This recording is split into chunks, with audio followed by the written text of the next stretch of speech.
moradas. Quisieran nuestras almas y anhelan estar todos los días en tus atrios, Señor, porque es mejor un día en tu casa que 1000 fuera de ellos. Que 1000 fuera de ellos. Escogeríamos estar delante de ti con tu pueblo que estar en las moradas de maldad, Señor. Porque para nosotros el hacer el bien es acercarnos a ti. Oh Padre, y este día traemos nuestras almas, nuestros corazones hinchados, Padre, de alegría. No significa que no hemos sido golpeados estos días, pero estamos alegres, Señor, porque sabemos muy bien que a pesar de todas las aflicciones que nos visiten, a pesar de todos los golpes que nos asesten, nosotros esperamos en ti cielo nuevo y tierra nueva en los cuales mora la justicia. Y sabemos que nuestra esperanza no está en las cosas de este mundo, cosas que se desvanecen, que flaquean, que caen, sino que nuestra esperanza está en ti. Por lo cual nosotros podemos unirnos a las miríadas y miríadas de ángeles, a los querubines y serafines que no cesan de decir: Santo, santo, santo, santo es el Señor. Toda la tierra está llena de su gloria. Por lo tanto, nosotros simplemente nos unimos a esos serafines y querubines. Simplemente nos unimos, Señor, a la congregación de los santos hechos perfectos. Y como un solo hombre, en una sola voz, nosotros adoramos al que vive por los siglos de los siglos, al que está sentado en el trono, al cual le pertenece toda la gloria, la honra, el poder y la majestad por los siglos de los siglos. He aquí que nosotros vamos de paso, Señor. Vamos de paso en este mundo, somos peregrinos y extranjeros. A veces nos confundimos y pensamos que todo esto es nuestro. Pero nos acordamos que lo único que tenemos es a ti. Que tú eres nuestro amparo y nuestra fortaleza, nuestro pronto auxilio en las tribulaciones. Por lo tanto, no temeremos aunque la tierra sea removida. Estamos tranquilos en ti. No tenemos por qué correr, podemos caminar, porque teniendo la vida eterna por delante, nos queda todo el tiempo para alabarte y bendecirte. Ahora, agrádate en tu pueblo. Guarda a los hermanos aquejados de salud. Guarda nuestros corazones. En el nombre de Jesús. Amén. Pueden sentarse, amados hermanos.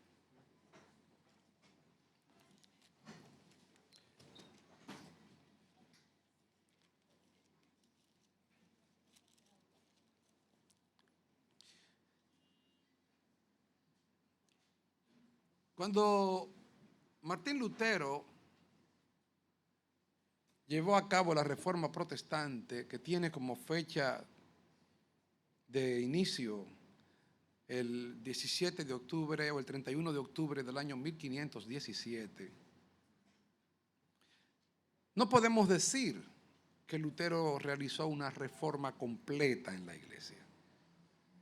Por eso, cuando hablamos de una iglesia reformada, hacemos uso de un término que significa mucho, porque debemos partir del concepto de reformado y preguntarnos qué era antes aquello que tenemos hoy que lo hemos reformado.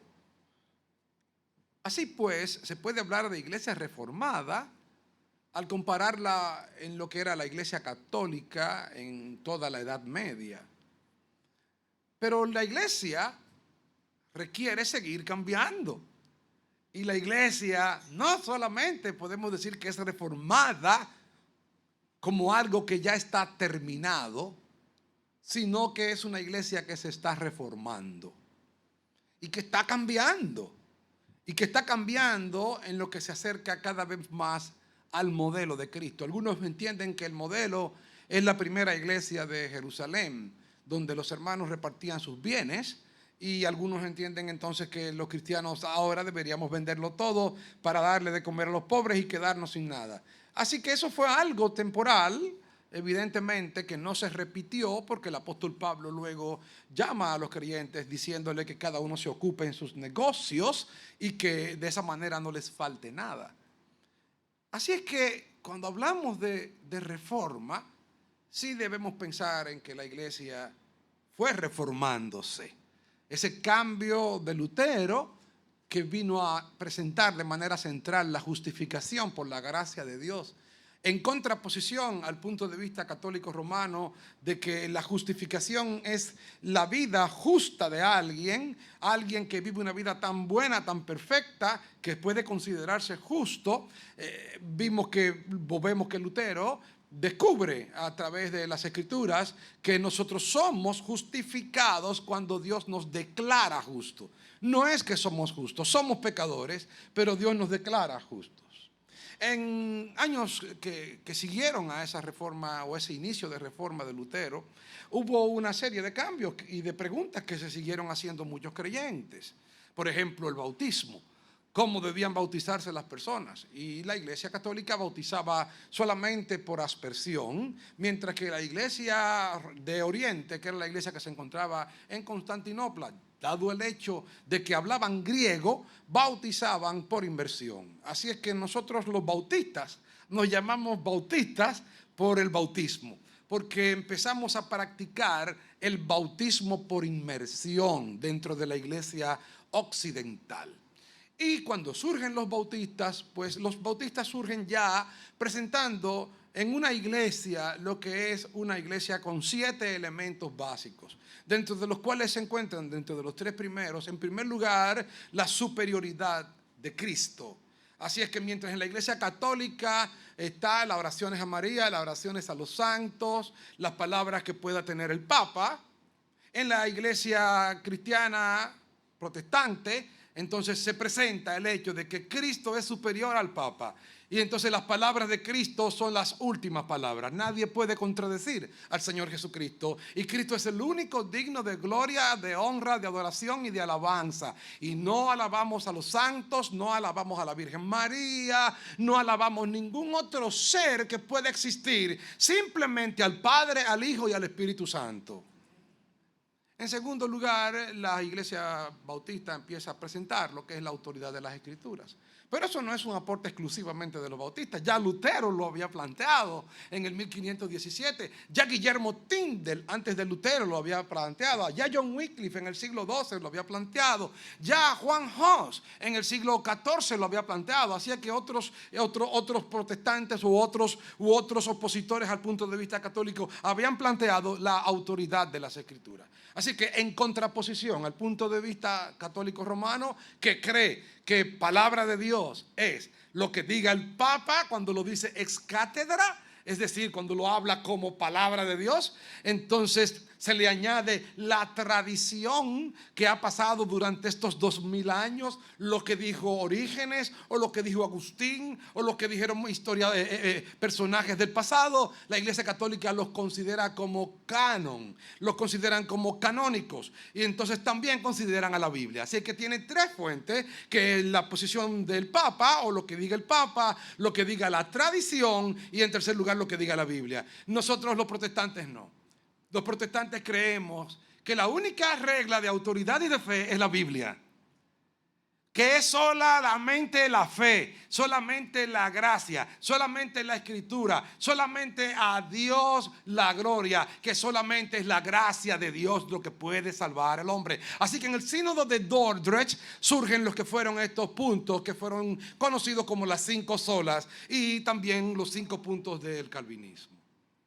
Un tercer punto que surge dentro de las iglesias bautistas ya más definido es la membresía definida.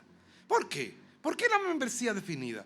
Porque la Iglesia Católica entendía que si el rey era católico, ya todo el mundo tenía que ser católico. Si el príncipe era católico, ya todo el mundo tenía que ser católico. Es el ejemplo que tenemos en Suiza. Mientras Suiza se hace protestante por Zwinglio y Ginebra se hace protestante por Calvino, no obstante, algunos cantones permanecen católicos. Como en Alemania, mientras Federico de Sajonia y Felipe de Hesse se hacen protestantes, otros pequeños reinos o principados permanecen católicos. Así que la gente tenía que adoptar la religión del Estado. Y la Iglesia Católica, como ustedes se dan cuenta, no es una iglesia evangelística. Yo no creo que nunca un católico ha tocado la puerta de su casa y le ha dicho a usted: yo he venido a compartir el evangelio contigo. Más bien, yo creo que los testigos de Jehová lo han hecho más. Creo que muchos testigos de Jehová han ido a la casa de mucha gente y han repartido folletos o han hecho un culto evangelístico. No han hecho culto evangelístico, pero las iglesias evangélicas entendieron lo que era el evangelismo. Así es que la gente iba a la iglesia porque nacía católico. Lo bautizaron cuando pequeño como católico. Esta semana escuchaba a una joven que hablaba por YouTube y decía: yo era católica y salí de la iglesia católica y nunca nadie me preguntó que por qué yo me fui. Nunca tampoco me preguntaron quién yo era. Nunca tuve relación con el sacerdote. Nunca hablé con él. Así es que las personas van, llegan allí, se bautizan cuando es pequeño, van y toman la hostia, no saben quién es el vecino que está al lado, no conocen al sacerdote, ni siquiera conocen probablemente su nombre, hacen la Eucaristía, se van y no tienen nada que ver con eso. La iglesia bautista y los hermanos unidos antes de la iglesia bautista entendían que debía haber una membresía definida.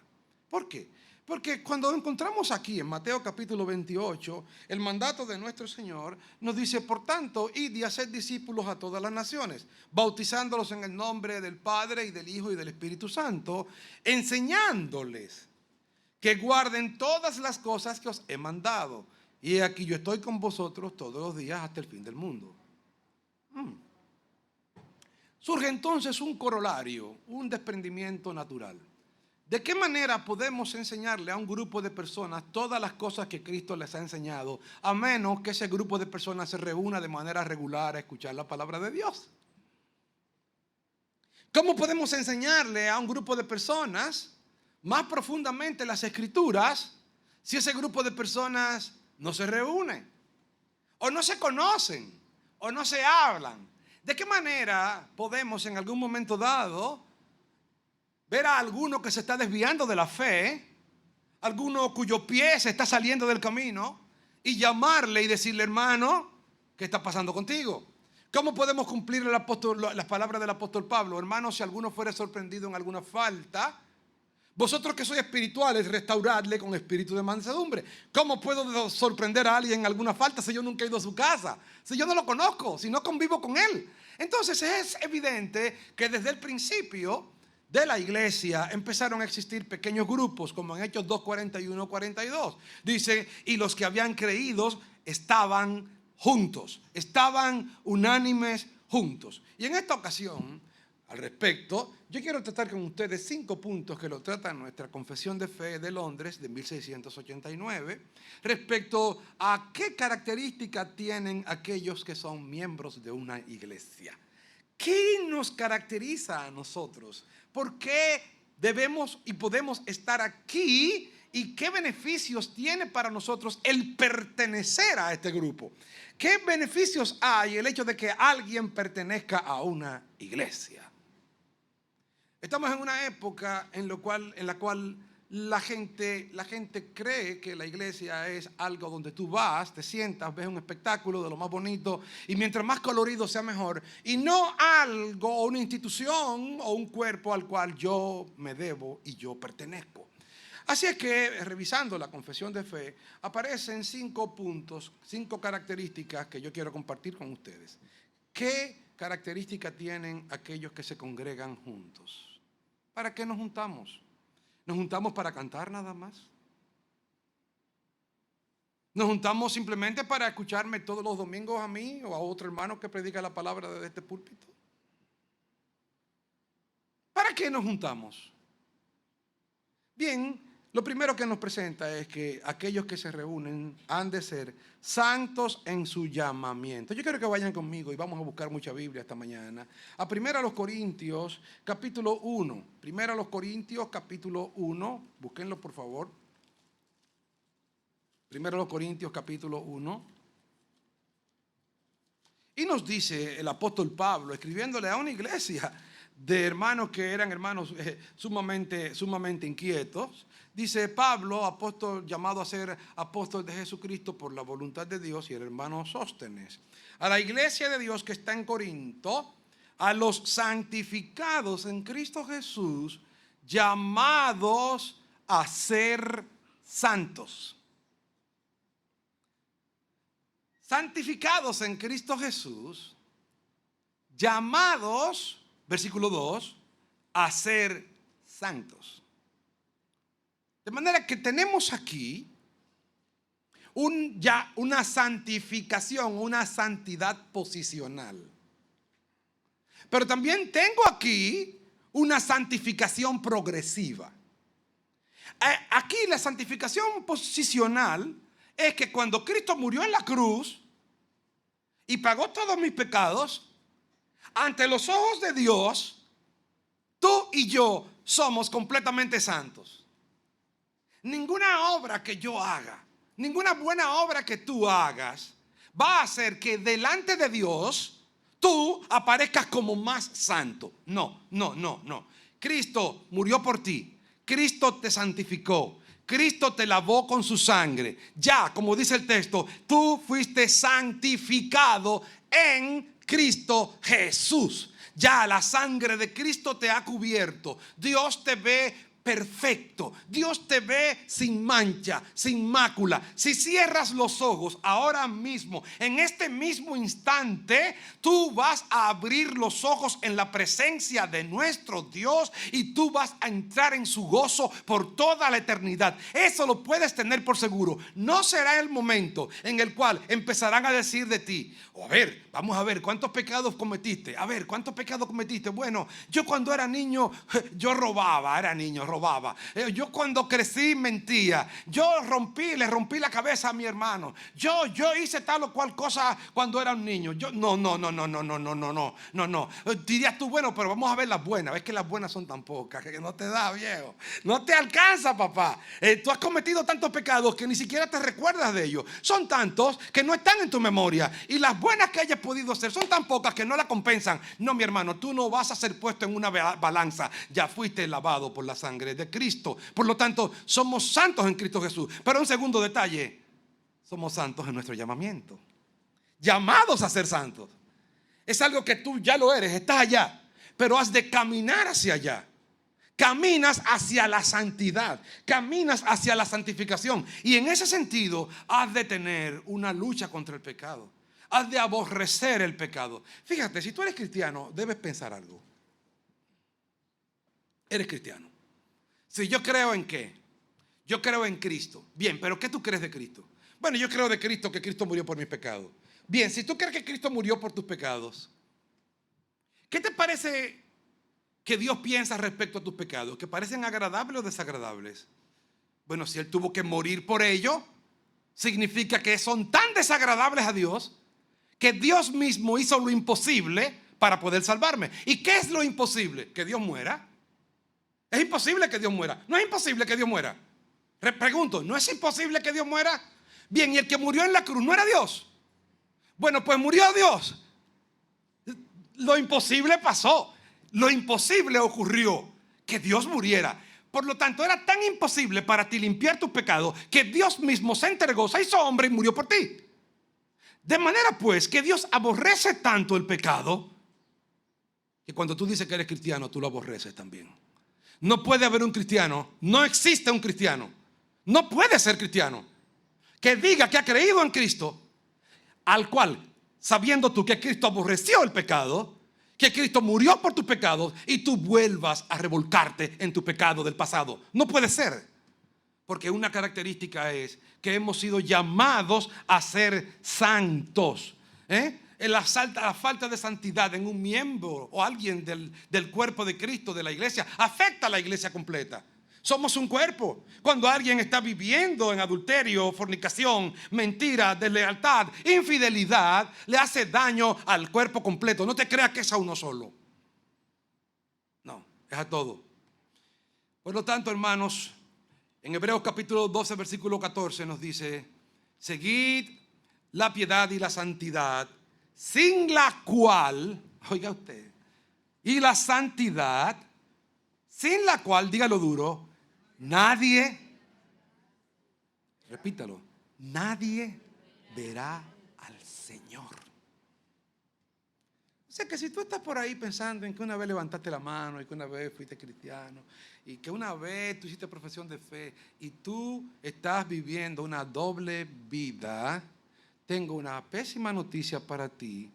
Esa santidad externa que tú debes expresar como creyente e interna de tu corazón y de tus pensamientos, dicen que esa santidad, sin ella nadie verá al Señor. Tú dirás, bueno, pues es la santificación posicional en Cristo. Cristo murió por mis pecados, ya yo soy santo, por lo tanto, sin ella nadie verá al Señor. No, el texto dice que tú sigas la santidad, que tú la sigas, que tú le caigas atrás a la santidad. Hermano mío, tú no puedes vivir una doble vida como cristiano, no. Y usted dirá, ¿y por qué el pastor está trayendo este mensaje tan raro? El pastor siempre nos habla a nosotros del amor de Dios y de Jesucristo. Hermano, ¿usted se cree que las cosas que están pasando son pequeñas? En el mundo, ahora mismo el mundo se está sacudiendo.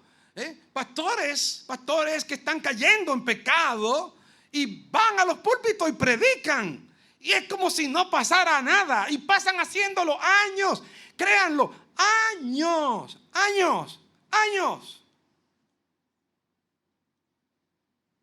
Y eso está pasando en este tiempo. Y está pasando con pastores. Y puede pasar con cualquiera de ustedes. Y puede pasar conmigo. Y sabe que Dios nos ha llamado a la santidad. Por lo tanto, los que pertenecen a una iglesia son un cuerpo. Han sido llamados del mundo. La palabra iglesia es una palabra griega compuesta por la palabra ekkaleo. La palabra kaleo en griego es la palabra llamar. La palabra ek es la palabra sacar. Usted la usa cuando dice voy a exprimir, voy a expulsar. Fíjense que el ex es sacar. Él es del extranjero. La excomunión. Dígame otra palabra. La expulsión. Extraer. La extracción. Todo es algo que yo saco. La eclesia es ekkaleo. Dios te llama y te dice, sal del mundo, sal de ahí y ven a mí. Por lo tanto, amado hermano, si eres miembro de una iglesia, si estás en la iglesia, si has creído en Cristo, Dios te trajo para su gloria y para su honra, porque Dios te llamó de ese mundo en el que tú vivías antes para insertarte en su pueblo. ¿Saben cómo le llama la Biblia a la iglesia? La familia de Dios. Aquí es donde Dios viene y se pone ropa cómoda. En Jarabacoa hay un sitio, en una montaña, que le dicen la jamaquita de Dios.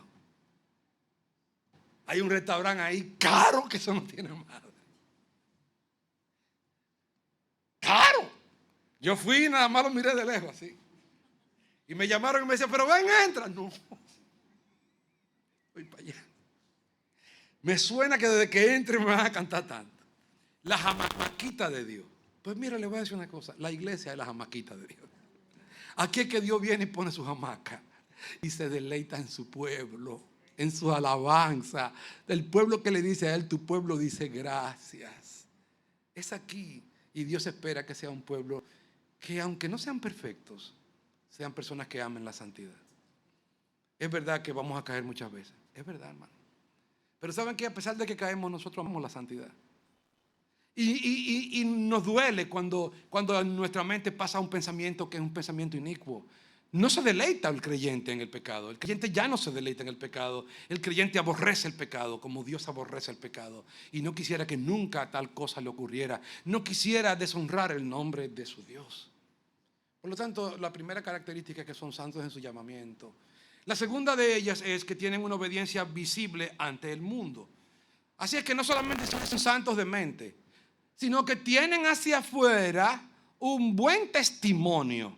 La gente opina bien de ellos. Esa característica la da el apóstol Pablo cuando habla de la característica que tienen que tener los pastores. Si alguno anhela obispado, buena obra desea. Obispado es también otra palabra griega compuesta de dos palabras.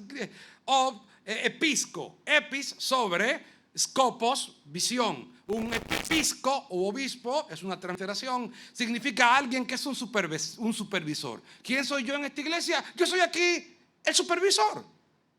Yo miro. A veces lo llamo a alguno, ¿verdad? ¿Qué pasa? Hace tiempo que no te veo, ¿cómo te ha ido? A veces uno se cuida y dice, ay, ¿cómo está la cosa? Buenos días. Pero tú quieres saber qué es lo que está pasando. Pero mire, dice, si alguno anhela el obispado, buena obra desea. Pero es necesario que el obispo sea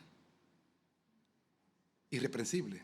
¿Qué sigue diciendo? Marido sobrio, prudente, decoroso, hospedador, que gobierne bien su casa, que tenga a sus hijos en su gestión, que tenga buen testimonio de los de afuera. Pero eso es para el pastor. ¿Qué? O sea que yo debo ser sobrio, pero tú no. Yo debo ser prudente, pero tú imprudente. Yo debo ser hospedador, pero tú no. Yo debo ser un buen esposo, pero tú puedes ser un demonio. A ver, no, eso es para todos. Eso es para todos los hombres y para todas las mujeres. A todos nos llama Dios a ese ideal. A ese ideal de tener buen testimonio de los de afuera. La gente debe opinar bien de ti. La gente debe saber que tú haces buenas obras, que tú eres un buen esposo en el barrio, que tú eres un buen papá, que tú eres un buen hijo, que cuando tus padres están enfermos tú los cuidas, tú los visitas, tú estás con ellos. Ellos quieren saber y poder decir, ese es un buen hijo. ¿Saben qué? Eso adorna la doctrina de nuestro Señor Jesucristo. Pero qué terrible es cuando alguien dice, tú ves ese tipo así, ese luz de la calle y oscuridad de su casa, candil de la calle y oscuridad de su casa. No, ¿qué opinan de ti en el barrio? ¿Qué dicen de ti en el pueblo? ¿Qué opina la gente? Por lo tanto, los miembros de una iglesia han sido llamados en ese llamamiento al arrepentimiento. ¿Qué dice nuestro Señor Jesucristo? Venid a mí, arrepentíos y bautícese cada uno en el nombre de Jesucristo. ¿Qué dice Pedro? ¿Qué haremos, Pedro? Arrepiéntanse. Entonces un cristiano es alguien que ve el pecado y se arrepiente de él. Te arrepientes de él. ¿Que he fallado yo? Claro que he fallado. Contra mi esposa también. ¿Que me he burlado de ella? Claro. Y ella, no de mí, nunca, no. Pero esta semana salimos tristemente de la funeraria. Yo estaba tan triste. No les miento, lloré tanto que no creía que podía tomar el guía.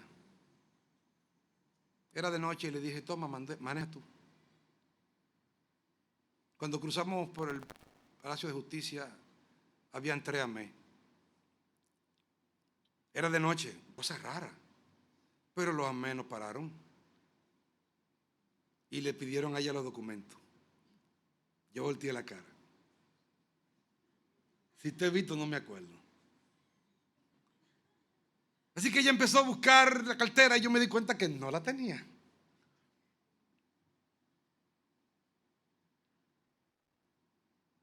Dijo, mira, busque ahí. No estaba ahí.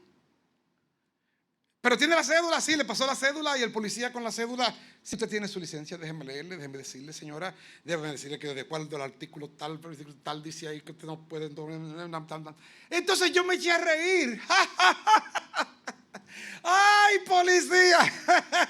Mire, comandante, usted está logrando en 5 minutos lo que yo no lograba en 38 años. ¿Sabe lo que dijo el policía? Le voy a dar un chance, tenga. Me devolvió el papel. Ustedes se le ve que son gente educada. Porque imagínese usted yo, con una tipa tan bonita, manejando, lo bien que me siento. Cualquiera diría, oye, pero ¿qué tipo ese? ¿Qué tendrá? ¿Qué ha conquistado una mujer tan hermosa? Pero mire, nada. Cualquier otra mujer se hubiera ofendido. Te reíste de mí. Claro que me reí.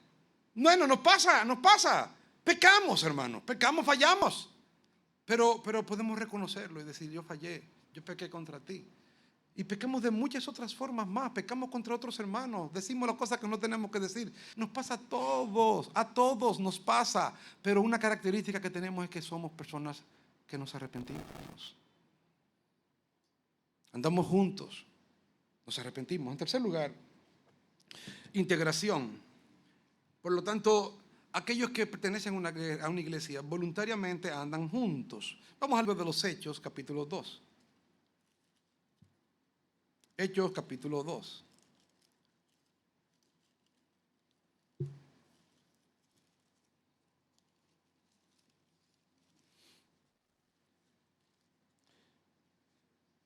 Versículo 1. Cuando llegó el día de Pentecostés, estaban, aquí hay 3 palabras, todos unánimes juntos. No había una parte, estaban todos. No tenían diferencia de opinión, estaban unánimes. No estaban dispersos, estaban juntos. Y Dios envió al Espíritu Santo. Vea usted conmigo el versículo 43. Y sobrevino temor a toda persona, y muchas maravillas y señales eran hechas por los apóstoles. El versículo 44. Todos los que habían creído estaban juntos y tenían en común todas las cosas. ¿Qué caracteriza una iglesia? Es un grupo de personas que se reúnen, no solamente para cantar los domingos, sino que nosotros andamos juntos. Tú no andas solo. Tú no andas solo, tú andas junto.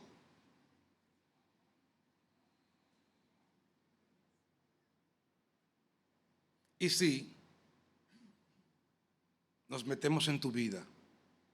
Y sí, te puedes meter las nuestras. Porque andamos juntos. No estamos solos.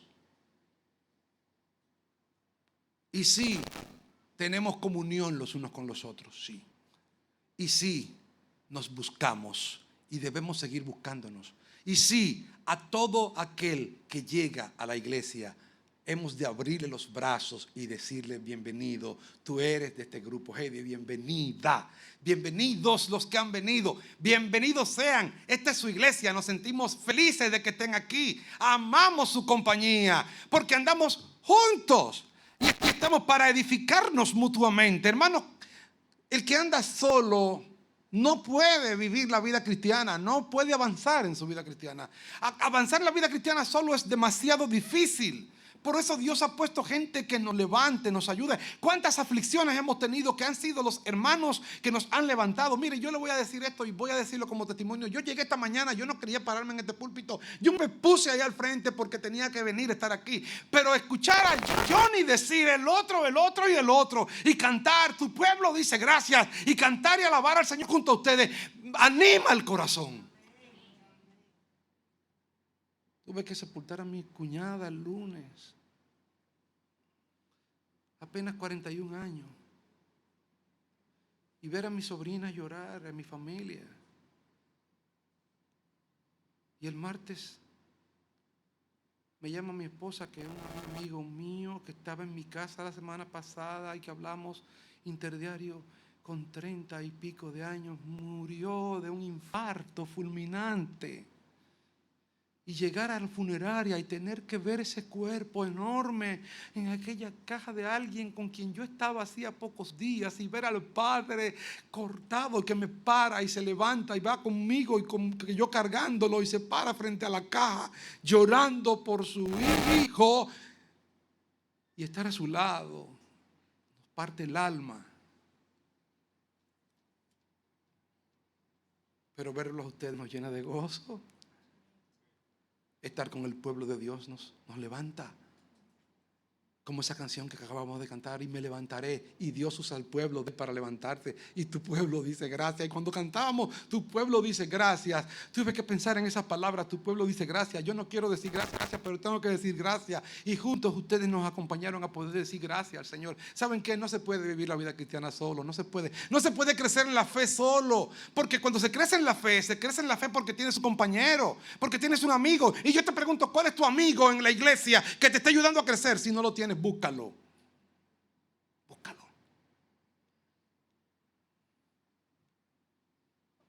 Por lo tanto, andan juntos, dan testimonio hacia afuera.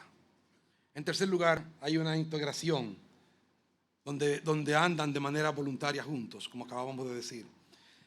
Nos dice el apóstol Juan que aquel que ama al que engendra, ama también al que ha sido engendrado. En cuarto lugar, hay una entrega. En cuarto lugar, hay una entrega. En primer lugar, ¿qué fue lo que dije? Santos, hemos sido llamados a ser santos. Segundo, obediencia externa, que se vea. En tercer lugar, integración. Cuarto lugar, entrega. Entrega. La iglesia no es el lugar al cual yo voy los domingos con ropa limpia a cantar una canción y adorar a Dios y irme para mi casa.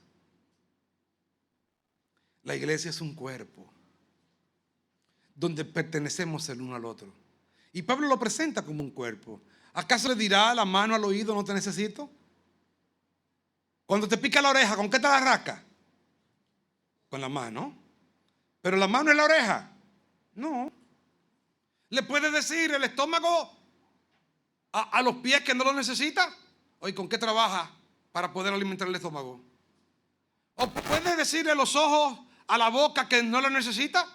Oye, cuando tú ves una comida que se ve bien fea, descompuesta, los ojos te dicen no te la comas, la boca no se la come. Y la nariz me ayuda, claro. Si hiede no me la como. ¿Ven? Pues así pasa con el cuerpo de Cristo. Somos un cuerpo, hermanos. Y como cuerpo nosotros nos pertenecemos el uno al otro. Y esa mutua pertenencia hace que yo dependa de ti y tú dependas de mí. Hace que dependamos el uno del otro. ¿Por qué? Porque la vida cristiana no es para vivir solo. En la vida cristiana hay una entrega. Tú te entregas al Señor y te entregas a su pueblo. Tú vives para eso. Tú vives para ello. El venir a la iglesia no es un cumplido. No, mi hermano. El venir a la iglesia los domingos. El reunirse los miércoles a orar. El ir a los grupos pequeños a alabar junto con otros hermanos. Qué buen tiempo pasamos en la casa del hermano Johnny. Qué bonito, qué buen tiempo el Señor nos concedió este jueves. Fue algo maravilloso, deleitoso, dulce, agradable. Eso es una bendición, hermano. Por lo tanto, es necesario que nosotros nos entreguemos de corazón al Señor. Hay que entregarse. Entregarse al servicio. Mirad cuán bueno y cuán delicioso es el habitar los hermanos juntos en armonía. Es como el monte de Hermón. Es como la barba de Aarón, el aceite sobre su cabeza que desciende hacia sus vestiduras, porque allí envía Jehová bendición y vida eterna. Hemos cantado hace un momento, sí, esos hermanos que han venido aquí han ensayado. Quizá ustedes no lo saben porque lo vieron cantar, pero yo que estoy en el grupo de alabanza, veo el interés de ellos, y no lo están diciendo ellos, lo estoy diciendo yo. De tener que traer Raúl a Judy aquí los domingos, sábado en la tarde a ensayar. Y tú dirás, no, voy a la iglesia. Sí, pero viene de la capital a un ensayo. Y el otro joven que está allá atrás, que embarazó a mi hija y trajo a Santiago. Embarazó a mi hija, tú estás pendiente.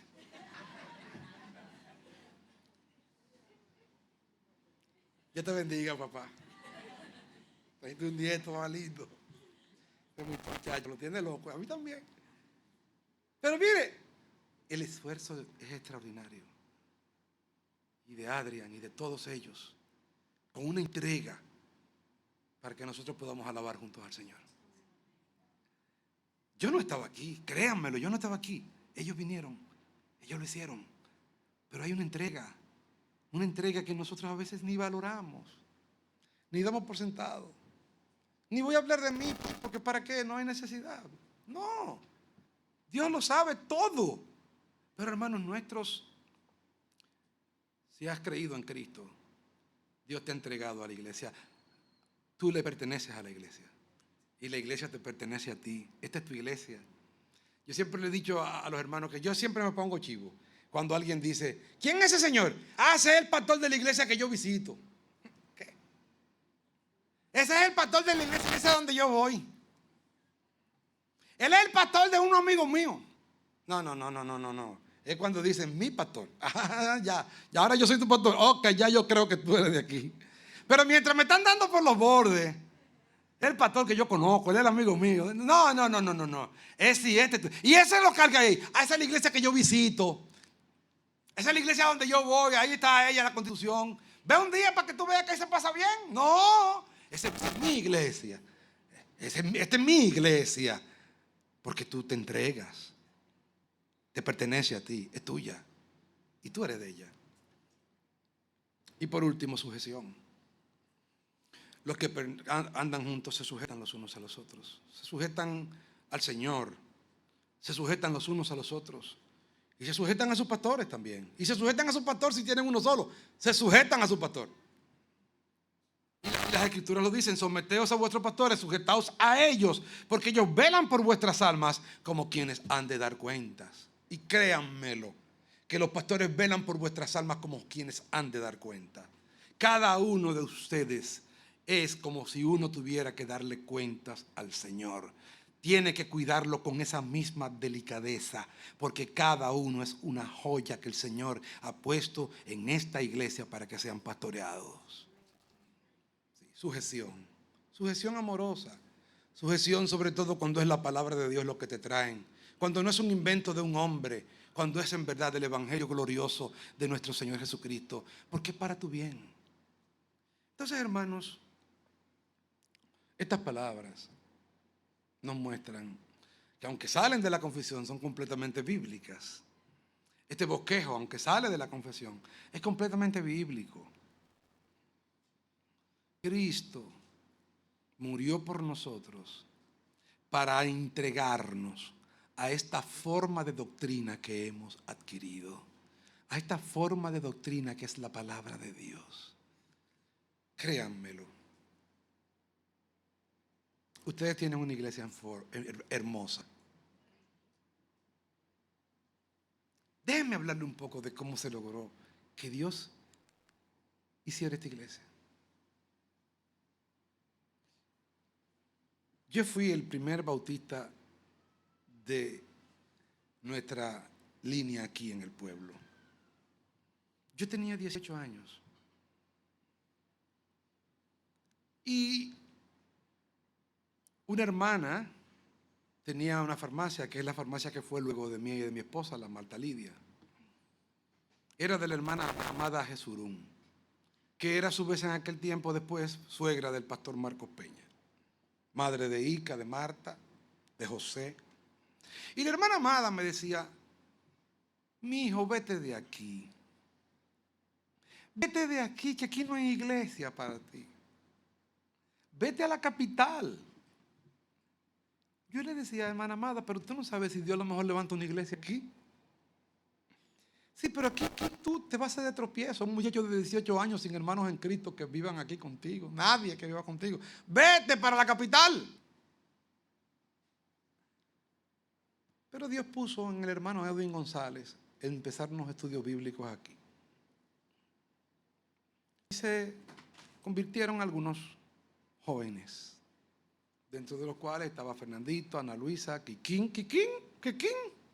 Estaba Kikín también. Y ese grupo empezó a ir a la capital hasta que los pastores nos enviaron aquí. Los pastores nos enviaron aquí. No fue que yo quise venir, me enviaron. Vete, volví a la capital, pero después me mandaron para acá de nuevo, como al endemoniado gadareno, pero con ropa. Sí, porque estaba desnudo, pero yo estoy vestido. Vete a tu casa, a los tuyos, y cuéntale cuán grandes cosas ha hecho el Señor contigo y cómo ha tenido misericordia de ti. Todo ese tiempo estuve tratando de encontrar una iglesia aquí. Empezamos una iglesia con un hermano que es pastor en otro pueblo, se cayó. Me fui a la iglesia bíblica cristiana, era pastor Pablo Martínez, tampoco prosperaba mucho. Creo que hasta los templos bíblicos me ponía a ayudarlo. No recuerdo, conocí a José María, Juan María, a Rafael, creo que se llama el papá, al que le dicen el chino, a Ketty, y con el grupo también, buscando una iglesia. Hermano, cuando yo los veo a ustedes aquí, le doy gracias al Señor. Valoren su iglesia. Vayan a las reuniones pequeñas. Los miércoles, vengan a orar. Escríbanse, cuídense, llámense, porque Cristo los ha entregado los unos a los otros. Invítense, coman juntos. Los jóvenes compartan, los niños júntenlo, hagan de la iglesia su hogar, porque la iglesia es la familia de Dios. Vamos a orar, hermanos. Vamos a orar por la iglesia. Y no voy a orar yo. Mire, esta vez no voy a orar yo. Así hay cosas tristes, pero yo le voy a pedir a la hermana Flor y a su hija que vengan aquí delante. Y esta es la iglesia. Entran y se van. La hermana Flor se va para Estados Unidos, pero esta vez se va con su hija, que con mucha lucha el Señor le concede llevársela. Y vamos a ponernos de pie para presentarla. Dígale que yo me congrego allá también, usted me consiguió una iglesia. Bueno, que ella dice que le recuerde que ustedes que ella se congrega allá, que yo le conseguí una iglesia. El pastor internacional. Amén. No, sí, a veces uno va, ¿verdad? Pero hermana Flor es una hermana muy amada. Y esta niña que ustedes ven aquí nació en esta iglesia. Todavía yo me recuerdo cuando orábamos porque ella naciera. De hecho, puedo decirlo, fue una hija como respuesta a muchas oraciones. Y la vimos nacer y ya miren, no podemos decir que está grande, pero es adulta. Digo que no habla mentira de que está grande. Es adulta ya. Vamos a orar. Padre que estás en los cielos, tú eres un Dios bendito y bueno, y tú haces de tu pueblo un solo pueblo. Nosotros te damos gracias porque nos concedes esta iglesia. Sí, Padre, a pesar de todas nuestras imperfecciones y de sus imperfecciones, es tu iglesia en este pueblo. Nosotros te pedimos que tú nos unas, que cualquier rencilla que haya en el corazón tú la arranques y la quites, Señor. Que la armonía y el amor estén por encima de cualquier diferencia. Y que tú nos perdones. Nos perdones por cualquier pecado contra ti o contra cualquier hermana o hermano. Ponemos ante ti a nuestra hermana Flor y a su hija Florangi, que comienzan juntas una nueva vida en Estados Unidos. Te pedimos por ella, Señor, que Florangi tú la bendigas y que ella te sirva el tiempo que tenga por delante, igual que nuestra hermana Flor, que ella siga los pasos de su madre, los pasos de la fe. Te pedimos por nuestro hermano Morillo, Señor, lo ponemos ante ti. A nuestra hermana Lovania, que hoy está quejada, a los Domínguez, cuyo corazón fue traspasado en esta semana, igual que el nuestro. Oh Señor, gracias por tu iglesia. Concédenos ver la maravillosa joya y regalo que tú nos das en congregarnos para alabarte y ser un solo pueblo, unidos, andando juntos, en el nombre de Jesús. Amén. Bien, hermanos, dense un abrazo los unos a los otros, de amor.